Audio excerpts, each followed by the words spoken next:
Hey guys, just a quick little video on fixed coilovers, guys. What that means is, see, I didn't notice. I bought these, they're pretty cheap, like $200 for all four, right? And what that means when they're fixed, which it didn't even say in the ad, is you can't really adjust the height on these. They lower your car, and that is it. All you can really do, like if you turn these two nuts up, right? So you turn them up, all that really does is it makes your spring stiffer, right?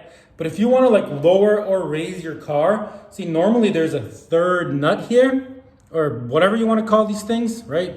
There'll be a third one. You loosen it, and then this whole bottom section, you can screw it out or screw it in to raise or lower your car, get it? These two here, those control the stiffness of the spring. So if you install this into your car and you want it to be stiffer, you would bring these up a bit and that'll compress the spring and make it stiffer. If you want it less stiff, then you lower it a little bit. So it's like got more of a bounce to it.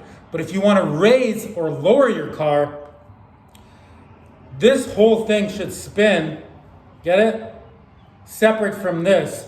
And on this, look, it doesn't. This is one piece, guys. So I figured this all out. Please give me a subscription, guys. I'm putting it on a Volkswagen Rabbit, putting nice rims on. Please subscribe. Till next time, everybody.